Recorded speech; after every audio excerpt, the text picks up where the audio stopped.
الرحمن الرحیم۔ پاکستان کے تمام مجاہدوں کو سلام۔ اس وقت آدھی رات ہونے لگی ہے اور الحمدللہ ڈی چوک میں ہمارے لوگ جھنڈ در جھنڈ آ رہے ہیں۔ میری ایک ریکویسٹ ہے تمام پاکستان سے، 8 فروری کو کوئی بھی نہیں تھا آپ کی مدد کے لیے، آپ خود نکلے، آپ نے عمران خان کو ووٹ ڈالا، ہم نے آپ کو ایم این اے نہیں بنایا، آپ نے ہمیں ایم این اے بنایا۔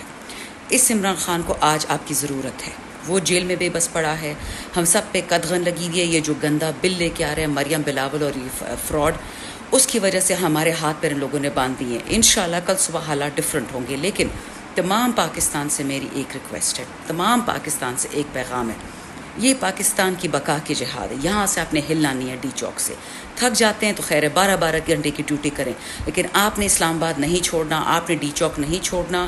مدد، دوائیاں، جو چیزیں چاہیے انشاءاللہ وہ بھیجی جا رہی ہیں، بہت جلد ہم بھی آپ کے ساتھ ہوں گے۔ ہم نے بار بار اپنی قیادت سے ریکویسٹ کی ہے کہ کوئی فرق نہیں پڑتا، میرے جیسے بندہ، علی محمد جیسے بندہ، شیر افضل صاحب جیسے بندہ، عامر ڈوگر جیسے بندہ ہمیں اٹھا بھی لیں تو فرق نہیں پڑتا، ہمارے ووٹ خان سے کہیں نہیں جا رہے۔ یہ جتنی بربریت فستائیت کریں گے ہم ان چوروں کو براجمان پاکستان میں مزید نہیں ہونے دیں گے۔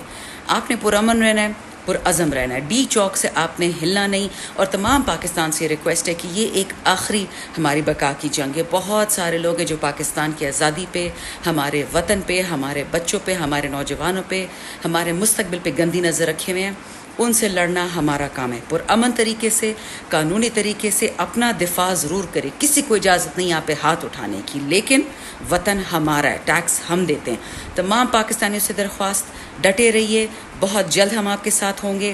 آپ نے ہمیں جتایا ہے، ہم نے آپ کو نہیں جتایا۔ یہ وطن آپ کا، یہ قوم آپ کی، یہ ٹیکسز آپ کے، یہ پاکستان آپ کا۔